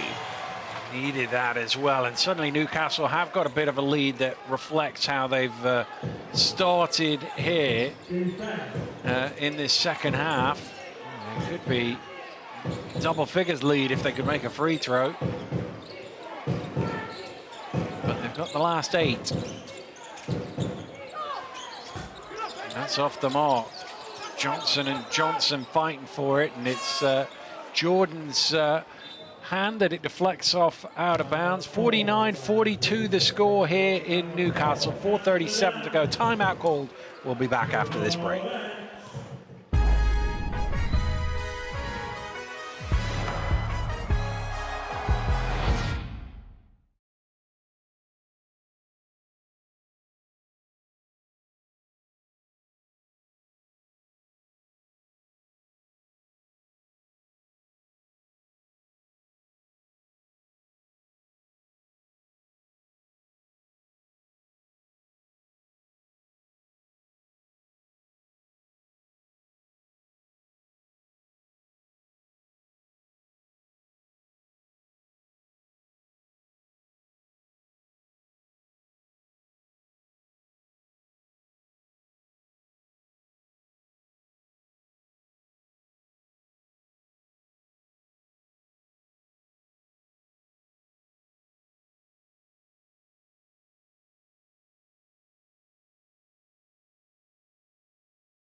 Welcome back to Newcastle. I always say if you think about it too long, you probably shouldn't shoot it, but Jordan Johnson had other ideas, knocked that one down. Oh, yeah. You know, cool as a cucumber. I feel like his facial expression, it never changes. The most he might do is give you that patented one-leg hop. Sure, we'll see it today after a three-point lead. Jacob out of the timeout, can't knock it down. And you just get the sense here there's an opportunity for Newcastle to land a big blow in this third quarter and get themselves their biggest lead of the contest so far. Just giving him that whole side to work. And work he does all the way to the rim, Jordan Johnson. I love it. I love it. Jordan Johnson, he's such a joy to watch. I mean, how exciting is it when you see talent like that, when you see a player who can score on all 3 levels and does it night in, night out? Well, he's one of those guys as well. Because he's not the biggest, it sort of almost looks more impressive when he's taking out those big boys. Oh, yeah. Oh, yeah. Bradley at the elbow. Off the mark. I thought Keedy Johnson was going to get another throwback dunk. And Green just, oh, well, comedy of errors there. Green couldn't quite catch the alley-oop, but Bristol with 2 players underneath couldn't get the defensive rebound. Maybe a touch high probably should finish it, but they definitely should have come down with the rebound, Bristol. 2 almost mega throwdowns. That down and back probably deserving of some Charlie Chaplin music. Well, Johnson's got a long time to think about this one as well. He knew that was off the mark, and there was a battle underneath between Samuels and Green. And Samuels was on the wrong side of it. He had hold of Taj Green. Yeah, Green, he likes to get tangled up. I got tangled up with him a couple times last year. Did you remember any of those encounters? Hey? Did you remember any of the encounters? Yeah. Yeah, well, the other thing is that Samuels has just picked up a second foul. He's not one to shy away either from a bit of physicality, Corey Sammons. He can be a bit of an irritant on defense. No, I mean, he plays his role. You know, when you're in his role, I say it as a positive. I say it with love. I love to see that. Oh, no. I'm just elaborating. You know, I think when you're in his role, when you're a guy who's not going to get that many minutes, when you get on the floor, you want to make sure that you're being a pest out there. You're giving the coach and your teammates a reason to want you out there on the floor. So back to Taj Green then. What did we? So you had a. Yeah, I had a couple run-ins with him. You know, I feel like he's a big-time competitor. Yeah. This is a guy who, like myself, he loves to win. He's an energetic player. We play very similar styles. So when we faced up against each other last year, it was bound to be exciting. He got to doing a little bit of chirping. He beat me. He beat me in the box scores. Okay. But we got the W. That's all that matters, really, isn't it? That's it. That's all that matters. And I'm assuming you told him about it at the end, did you? Oh yeah. I mean, we laugh about it now. You know, I was able to catch up with him on All-Star Weekend, and it was incredible. You know, great atmosphere there, so many talented guys, and he was one of the All-Stars this season. He's another one that you can always tell how he feels. He doesn't hide his emotion out there. And it's one of those things where it's easy to see how he becomes popular with the fan bases wherever he plays. Jacob for three. Leaves that one short. I don't know if it was a little contact on that, maybe. Is Jordan Johnson driving hard to the hole. That drops. It's incredible. There he is again, taking it right into the chest of Leslie Smith, and a chance for an M1. JJ. El Conductor is conducting. We love it. We love it. That's it. This is your stage, young man. We love to see it.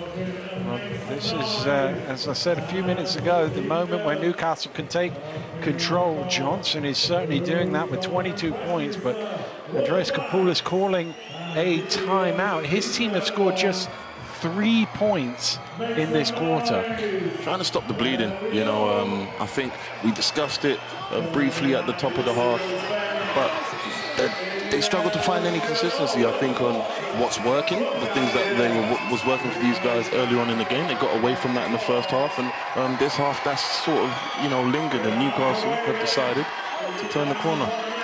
Two fixtures for Bristol after this, both of them at home. They've got Manchester on Saturday, and then they finish it out on the 19th of April with the visit of Caledonia Gladiators. Newcastle, meanwhile, they have 3 fixtures remaining after this one. They're on the road in a couple of days' time to Surrey, and then they finish out the last weekend of the season with a back-to-back here against Cheshire before heading down to Manchester on the 20th of April. I know they're not playing tonight, but what do you do if you're in Manchester's shoes? A team, they're not playing for playoff contention. What do you tell those guys? Oh, it's hard, isn't it? It's one of those things. They look like they've hit the wall, don't they, Manchester? They can't seem to stop anybody. That's the problem. Just giving up so many points. Speaking of giving up so many points, Bristol have conceded 14 consecutive points to Newcastle here.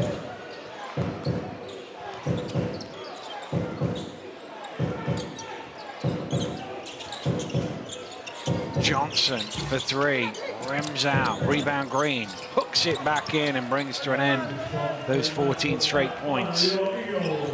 Hopefully that make gives these guys a little bit more energy on this end of the floor. They're going to need to get some stops at this rate. Off the mark from Johnson. Gang rebounding there. There were 5 Flyers ready for that loose ball. Green with the handoff. Johnson. This is the problem. As you see those other Bristol guys, as that shot goes up, they're just standing around the three-point line. There's no movement. You don't see any cutting, no screening, no, you know, there's no creativity. And, you know, when you're a team that struggles on the offensive end, if you're not able to create easy shots, it's just going to be that bit more difficult. Well, Darius Defoe called for the foul, for the hold. on Brad Green, as Green was fighting him for the rebound.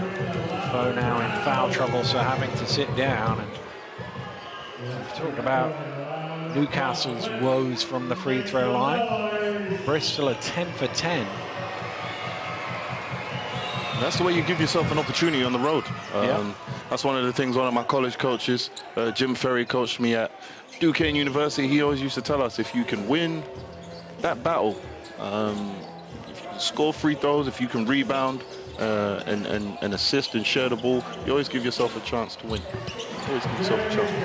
Well, if you have a guy scoring like that, you give yourself a pretty good chance to win as well. Oh yeah. And this is the pros, you know, this is the pros. That's exciting. Everybody wants to see exciting basketball. He reminds me of and one. Reminds me of an and one style of basketball. Threes, ankle breakers. Good take. Well, that's not and one. That's a traditional good little head fake down in the low block and finish from Thomas Edwards. 2 points the good old school way. Well, they're just about hanging on here, Bristol. Here's Neighbour for three, off the mark. See them, they went back to that action. They keep clearing that right side for JJ. Pay attention, the next time I'll call it when I see it, but Newcastle, they're looking to clear that side and really allow him space to operate to his right side, to his right hand. McGill looking for room along the baseline, fires it over the top. It nearly went in. Well, that was one of them where he felt the contact, heard the whistle and thought, you know what? You don't buy a ticket, you don't win the lottery. Threw it over the top. It nearly went in.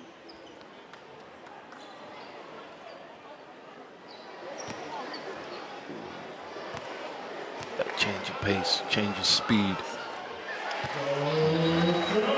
Impressive. First free throw is good for Ricky McGill. His first make of the game. He was 0 for 2 on his previous trip.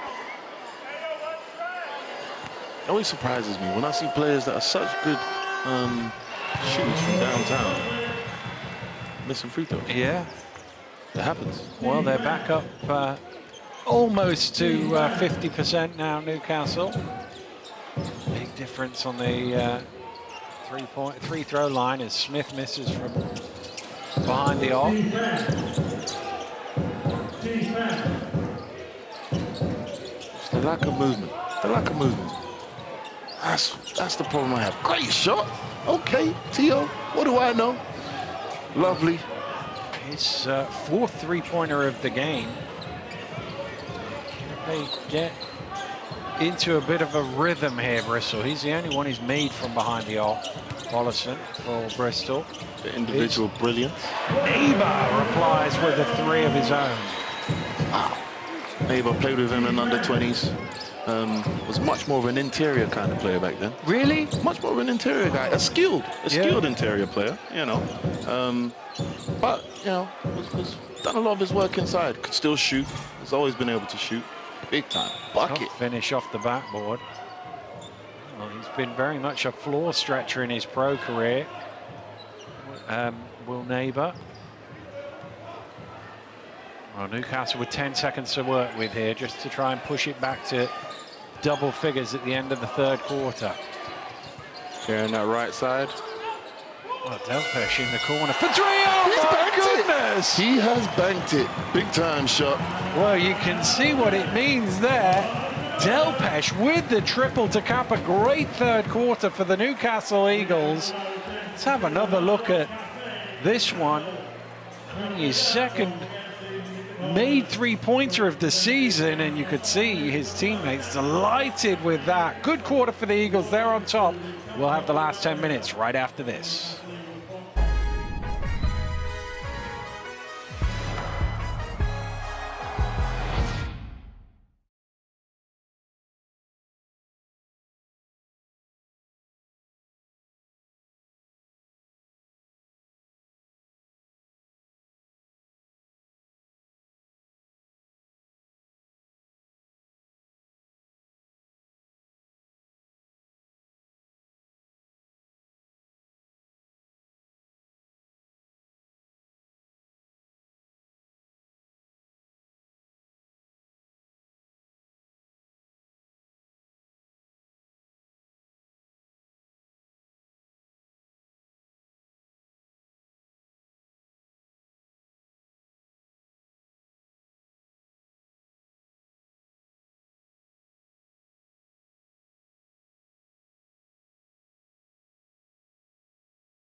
well, over 100 games in Malcolm Delpech's career, he's only made 2 3-pointers in his British Basketball League career. That's the second. He was 1 of 11 for his career before that one. Well, to be fair, I think I've only made 3, so. Make more than 3, surely. Oh, no, not in the British Basketball League. Oh, well, yeah, maybe. Yeah, I'll give you that, yeah. I made 3. Well, Bristol, can they find their way back into the game? They had a struggle in that quarter, blocked by Smith. He gets that block. This is what I was talking about. They're bound to have a good stretch of basketball coming. And Newcastle, they just don't want to allow them to stay too close. Well, Thomas Edwards in the right place at the right time to catch the air ball. And, well, Coach Stuttel has seen enough here inside 45 seconds to call a timeout. That is very much a statement. You basketball players, creatures of habits, you know when things normally happen. You don't get timeouts 45 seconds after the start of the quarter. He's not happy, is he? Oh, yeah. A sailor knows when the storm is coming. A captain can see the storm coming in the distance. So, you know, he's done the right thing. Couple scores back-to-back. Doesn't like how the game's going. You call the timeout, kill the other team's energy, and take back control of the game.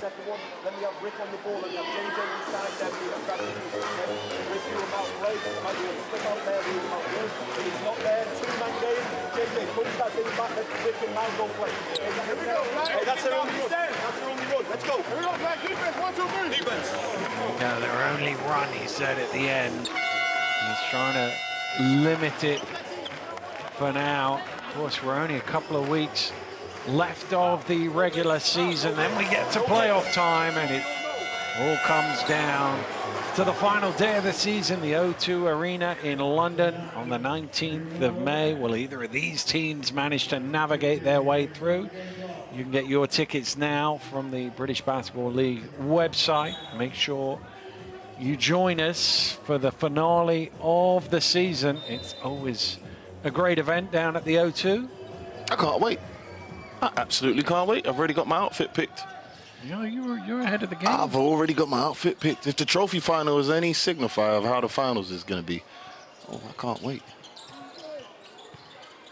It's poked away, and Johnson can't keep it in play, so that is not what you want coming out of a timeout. There is your QR code, so you can buy the tickets and come down and see what Ovi's wearing, what he's got ready. Oh, it's going to be flashy. It's going to be a spectacle. Really can't wait. Lucas back to Smith. He can knock down the 3, and he does knock down the 3, and suddenly it's a 5-point game. Oh, they needed that. They needed that big time. Look to them to go to a little 2-man action now. 7-0 start to the fourth quarter in favor of the Flyers. Newcastle need to respond. McGill off the mark. Neighbor trying to get the offensive rebound. He does, and he gets it out to Johnson. McGill misses the 3. Batted back. That's okay. It's not a backcourt. Inadvertent tip doesn't, or even a vertent tip doesn't count on a rebound. Here's Johnson. Well, they keep firing up the 3s, and they can't convert any of them, but Delpech will go to the line. Fouled on the offensive rebound. Would you look at that? The team that normally does the out-rebounding got out-rebounded. They certainly did. They could have done with one there.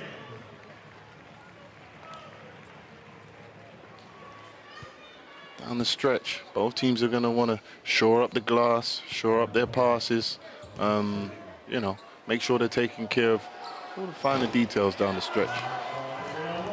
Well, Delpech, I said he wasn't renowned as a three-point shooter. He's not really renowned as a free throw shooter either, to be fair. And he goes 0 for 2. See, if I was watching that game, I wouldn't have known he wasn't a three-point shooter. If it was my first match, I would have had no idea. But Now? I've ruined it. You've ruined it. Did you? Will that count? No, it won't. Foul is on the floor. He did seem to kind of get back up, Lucas, and throw it up off the glass. There's the foul. Really strong guard. He gets the head of steam going and he's able to turn that corner. Be a handful.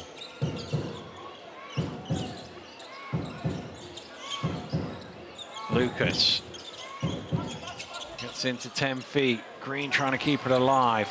Falls down to Thomas Edwards and he forces home another score. 9 points without reply in the first 2.5 minutes of the fourth quarter for the Flyers. A game of up and downs. This has been the discussion all game. It certainly has. It's definitely an up right now for the Bristol Flyers. Taj Green underneath and he jams in the first points of the fourth quarter.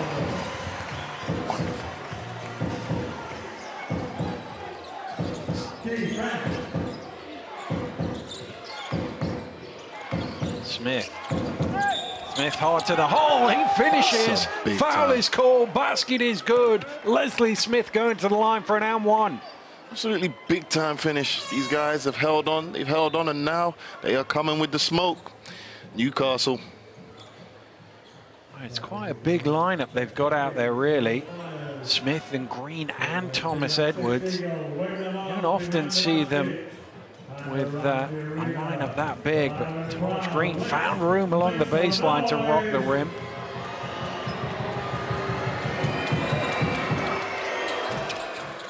Three-point play is converted.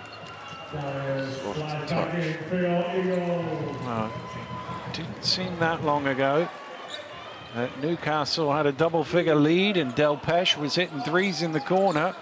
But suddenly it's a 2-point game and Defoe is back. And they need him. He's their anchor really in defense. They need a bit of that for sure. Gill was too far under there. And it's run back and laid in and out of nowhere. Bristol have tied the scores at 67 points apiece. 14-2 in this quarter. Where do these guys go now? This is the struggle I feel like we've seen with this super talented Newcastle side. When they're good, they're great, but when they're bad, they have these spells where they just struggle so much. Well, they're all aboard the struggle bus right now, aren't they? That's what you got to do. You know, when you're struggling, when you can't find any offense, especially at home, get to the free throw line. And that's something Johnson does so well. There are not really any better in the British Basketball League at getting to the free throw line than Jordan Johnson. He's an 84% shooter on the season, but the Eagles have really struggled today. To be fair, he's only been a couple of times and has only missed once. I expect them to go to him much more down the stretch now. You know, come down to the business end of the game and on the ball to be in your best player's hands. 27 points now for Johnson. Just a little bit of perspiration being sorted out.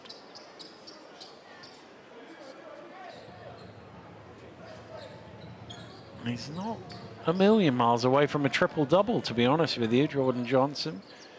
4 rebounds, 3 assists short. It's probably a lot in 6 minutes, but it's doable. Does the El Conductor make sense now? It does. I'm loving that. I'm loving that. Makes sense now. I want to say it myself, but I can't say it after you've said it. I can't quite nail it like that. But you can, Dan. I'll save it for another week when you're not here and I'll get away with it. Here's Thomas Edwards for 3 off the mark. Smith's going to try for 3. That doesn't go. They're crashing the glass now, aren't they, Bristol? But Austin able to smuggle it away. Whoa. He's done well there to throw the pass without traveling, but it asked Green a lot, and he ended up with the turnover instead. Those possessions down the stretch.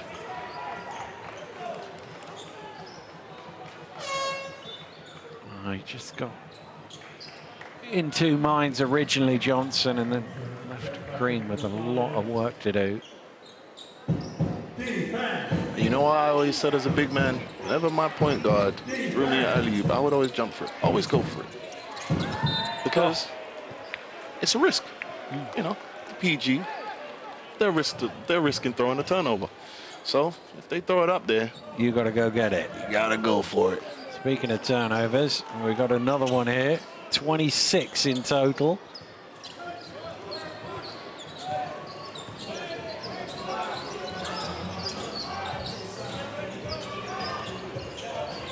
McGill looking for options. Defoe spinning, help comes. Oh, it's swiped away, but illegally so. Foul is called. I think it's going to be on Ollison. If it is, it's his fourth. I like that play call from Newcastle. Going inside, trying to get something at the basket. Confirmation of the fourth foul on Tevin Ollison. So Defoe, for the first time today, will go to the free throw line. Well, it's a little bit flat, but it had enough to get over the front of the rim. He knows those rims very well. Yeah, he does. He knows those rims.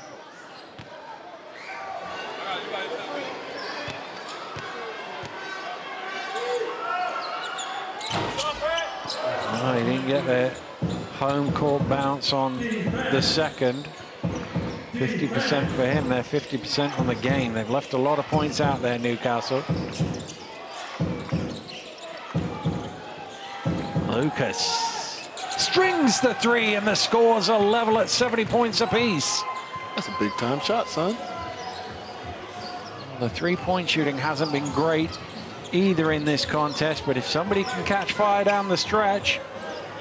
And that's all it takes. Yeah. That's all it takes. Game of runs. It's a game of runs. These teams being so close. Green doing a great job to deny Defoe, but Austin gets the rebound. It has to go up here. Defoe needs to shoot it, gets it away in time, and Darius Defoe beats the buzzer. They almost look more comfortable shooting that mid-range.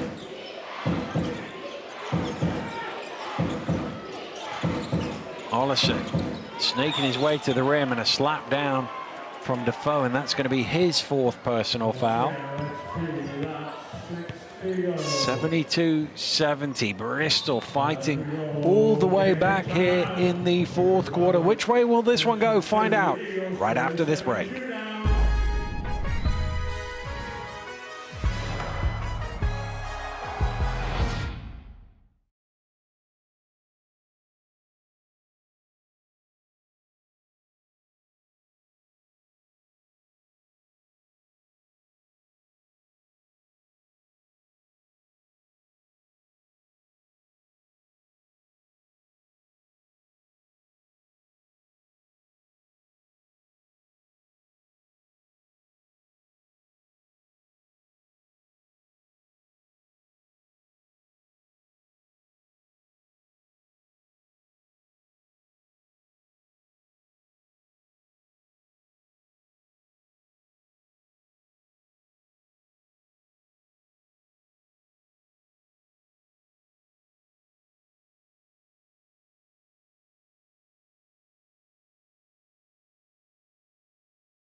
Welcome back to Newcastle, where Andreas Kapoulis and his Bristol Flyers have come right back here in the fourth quarter.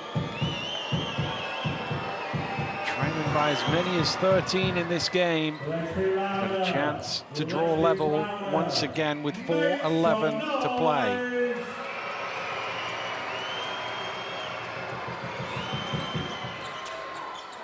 That one has a bit of a bobble, but it does drop in, and Bristol remain perfect from the free throw line. I'm surprised they haven't gone to green more often in this one. He's shooting the ball pretty well, but... McGill puts Newcastle back ahead. He's had a quiet game as well, Ricky McGill. Started off okay, but not seen the ball go through the net too many times. There is Brad Green, nice pass, and sneaking along the back door is Levi Bradley. That's that zone that Jokic works. That middle zone. Yeah. Once you pop it to the big man in the middle of the paint right there, it's so difficult to guard. McGill, top of the key. He wants a foul, doesn't get one. Green pulls in a rebound. Double-double, of course, for Brad Green once again.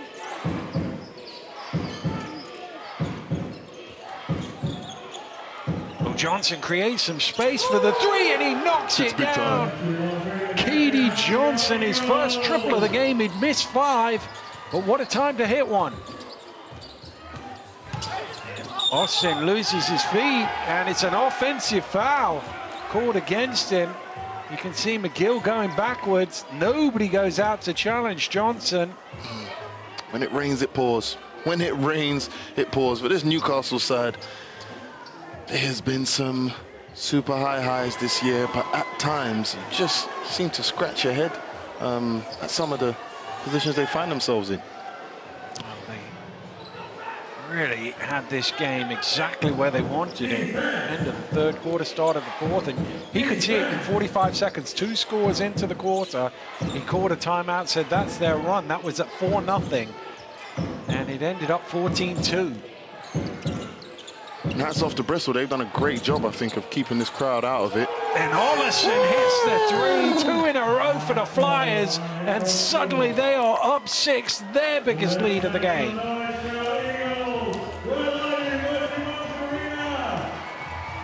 It's a great find across the court by Keedy. Pick and roll action, threw the defense in, kick across. And a knockdown. Oh, I know he's on the opposite side, so you've got to help across a little bit, but did they help a little too far on a guy that's already made 4 3-pointers in the game? He was 4 of 7 before he caught the ball. He's now 5 of 8. I think that's a lack of discipline, you know, which is just, you know, I hate to use that word because, you know, the Newcastle side, it's a great team, a lot of new faces. However, from a discipline standpoint, I feel like that's a scout report mistake. Because at the end,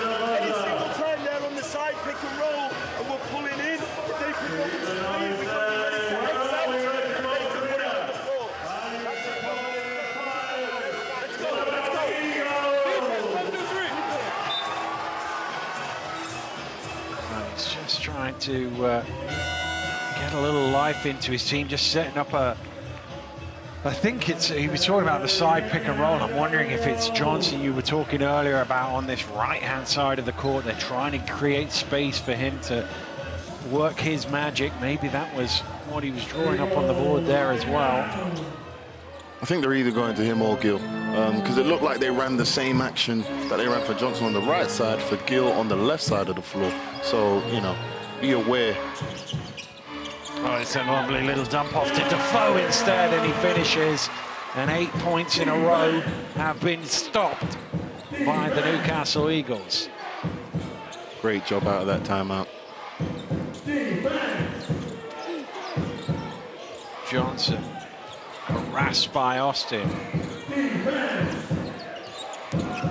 Johnson driving in, bump foul. Oh, what a finish! Keedy Johnson flexes the muscles, a tremendous finish, and not only is it an and one, but it's fouled Darius Defoe out of the game. Oh, that's a big time moment. Huge play from Johnson, who's been playing phenomenally as of late.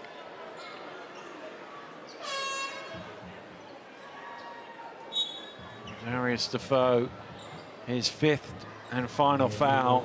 He just waits for his coach to make the decision as to who's going to come in to replace him, but now he sits down, and Defoe's experience, his defensive nous is so important to this Newcastle team. And they will not be able to call on that for the last 2 minutes. They call a technical foul in there as well. I must miss that because they just got an extra bonus free throw there that Johnson had knocked down. And now they will line back up for the shot. It was a coach technical, I believe, on Mark Stupel. Well, that's not helped. Suddenly, Bristol are up to 8, which is their biggest lead of the game. Spent most of this game behind. Oh, Green couldn't quite pull that one in. Gill has had his struggles today. 3 of 11. And, Allison, I think, just reminding him of his struggles as McGill is trying to plead for a foul. Lucas has hit the deck, so Johnson knocks down the 3. Way to take advantage. El Conductor. You love to see it. Absolutely love to see it. Stepping up in big moments. Doing it all year long. Well, there's 100 seconds for Newcastle to scramble out of this 5-point hole. Keedy Johnson, top of the key. He's been doing it all 4th quarter here. He's playing with such confidence at the moment, you know. Over his last 4 games, averaging around 20 points a game, playing against the top half of the league, playing against the best defenses the league has to offer. He's been doing amazing lately, and he's showing up tonight. Jordan Johnson takes his tally to 29. But they can't trade scores, Newcastle. They need some stops here with 1:15 to go. Bristol looking to take some time out of the game. Keedy Johnson front iron on that one. Austin has it. Jordan Johnson, is that a hell ball or a foul? There's a lot going on. I haven't seen a signal from the referees as to what they've called. They're going to have a little conversation about it here.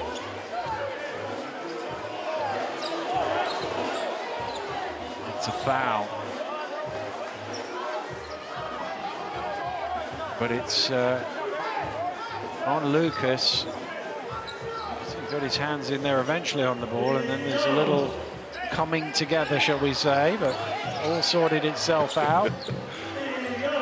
Coming together, that's a nice way of yeah.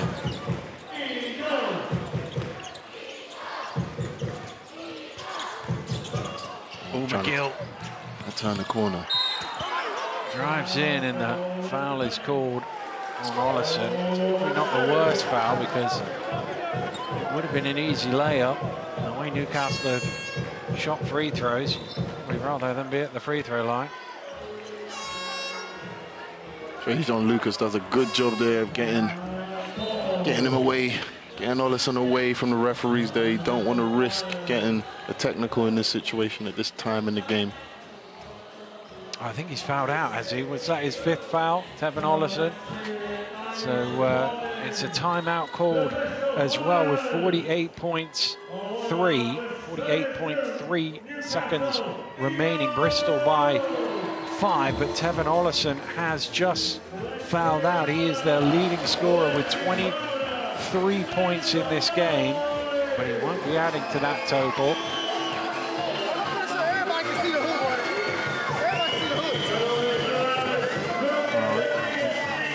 See, he thought he was fouled first rather than complaining against the foul. Ollison leads the way with 23, but Keedy Johnson really making a late charge for player of the game is something Ovi's going to be thinking about now. And you're watching on the British Basketball League YouTube channel. You can throw into the comments who you feel might be in the running here. It looks like the Jordan Johnson if Newcastle can turn it around, but at the Bristol end of the floor there's been a few good contributions. Yeah, you know, Bradley, he's got the double-double, of course. Keedy has come up with timely play after timely play. And Ollison, he's continuing his hot streak of great form.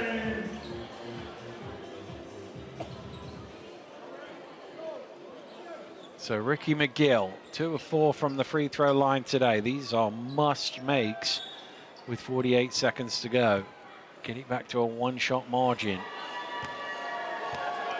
Those who've traveled up from the southwest making a bit of noise to try and put him off, but with no effect. Such a close game. I'm sure Newcastle will be wishing they could get some of those early ones back. It's 2 of 2. 3-point game. It's probably 3 possessions left in this, barring getting into a free throw shooting game. Thomas Edwards, not normally in the point guard role, but he gets it across the line. What a difference on the free throw line. That's what we're wondering, what if they don't win this game? Skipped out to Thomas Edwards. Lucas gets to the free throw line, lobs it up. It's off the mark. There's Johnson tipping it. Lucas gets the rebound. Now he wants to run some clock. He's running away, and eventually Austin catches up to him to commit the foul, but a sensible play to run some time off. And once again, Keedy, at the heart of it all, Keedy. This is a team that does a great job offensive rebounding, but there, you know, you see him has a nose for the ball, hunting it down, and winning back that extra possession, which could have sealed the deal for them. Well, Lucas, his first trip to the free throw line, needs at least one hit, and gets the first one. They haven't missed a single free throw all game, Bristol. That might just be enough. It's given them a 2-shot cushion. You can see the rebounders have gone away now. They want to get back to set up their defense.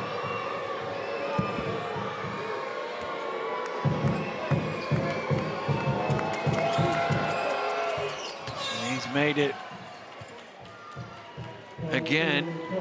Coach Doodle will call a timeout, draw up a play. He's obviously got the option, and I'm sure he will take it to advance the ball, but they need a score. They need a quick one. 3 would be really nice if they could get that, but whatever it is, it has to be super quick.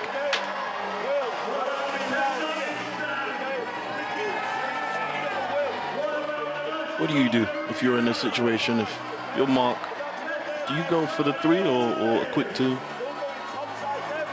Well, I really want the 3. I'd probably put the ball in Johnson's hands, let him drive, and see if we can get Neighbor or McGill or somebody like that in the corner, Whitfield.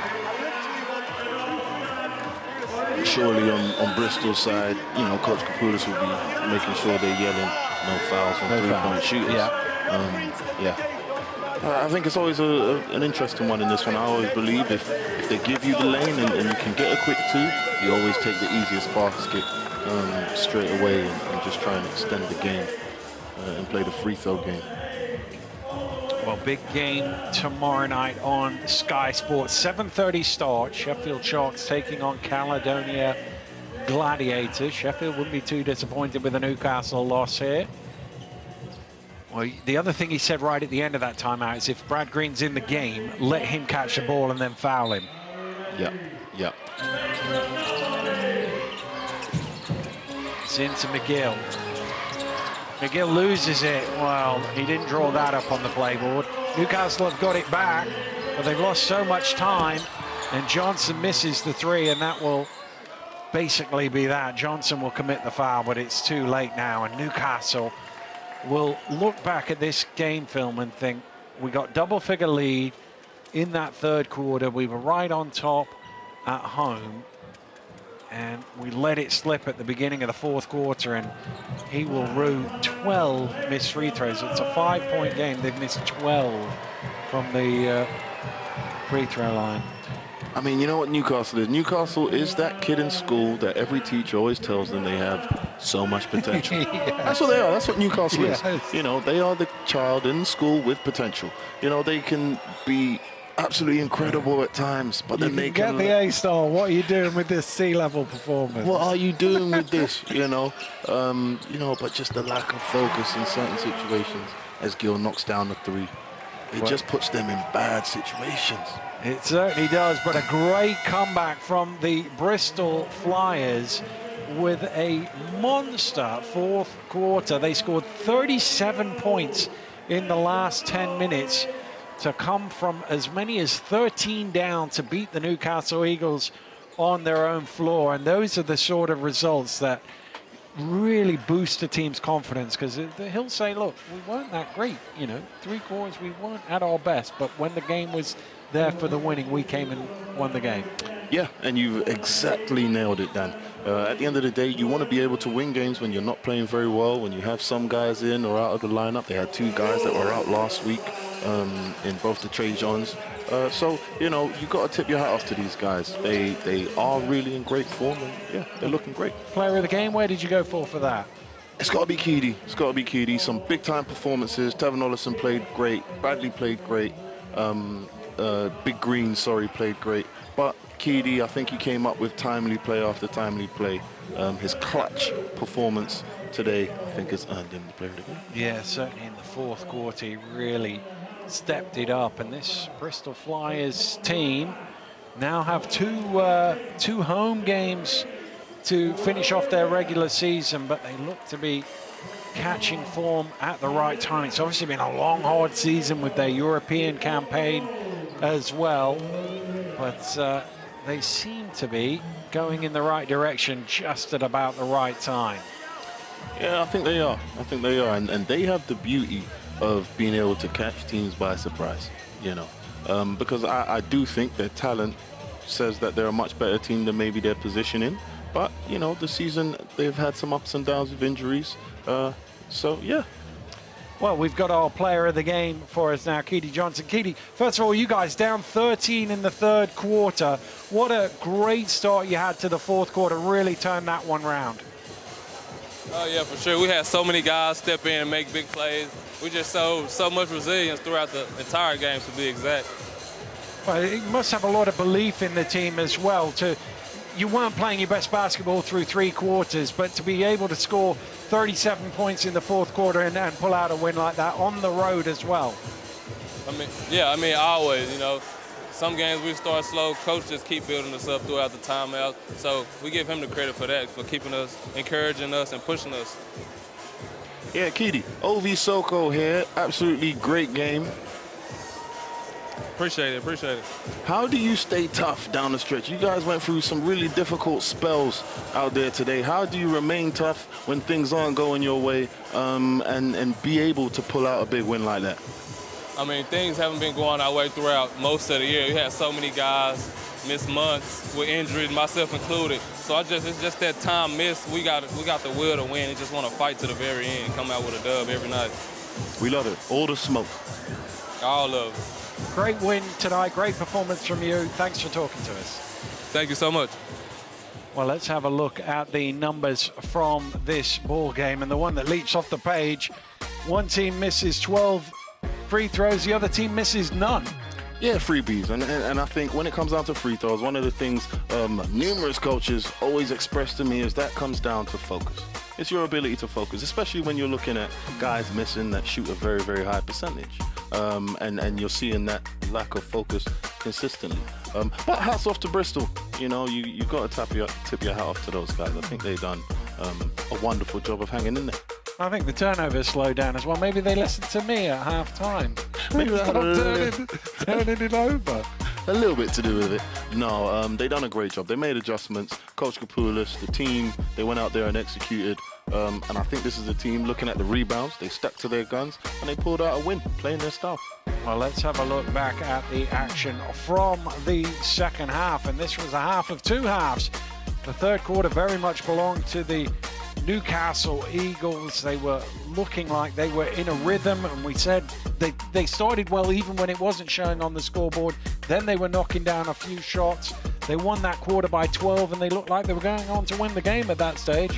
They did, and that's the potential that we were talking about a little bit earlier. You know, they got off to an incredible start in the second half, and it really looked like, you know, they had just pretty much taken the game and taken control of it.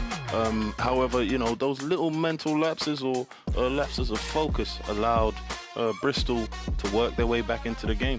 And it was really the start of that fourth quarter. They scored 14 of the first 16 points, the Bristol Flyers. And once the momentum was with them, it felt like they were always going to go on and win the game. It did, you know, and just the way the game went today, I call certain situations the doings of the basketball gods. You don't put a team away that isn't playing great, the basketball gods end up bringing a situation like Newcastle have in their hands, where you're looking at possibly losing. Well, the way they just found a way to keep on scoring and scoring and scoring when they had kind of struggled to put the ball in the basket in the 3 quarters before that was super impressive, and they found good shots like that one for 3. Oh yeah, you love it. You know, you saw pretty balanced scoring across the board for Bristol. Those 5 double-digit scorers, guys coming off the bench and inserting, you know, what they could bring to the team. Well, here's Coach Kapoulis alongside Andreas. Maybe not at your best for 3 quarters, but you were pretty good in that 4th quarter. Yeah, I mean, sometimes you just have to hang in there, right? I mean, we struggle with turnovers, and I said to you before the game how important it was to look after the basketball.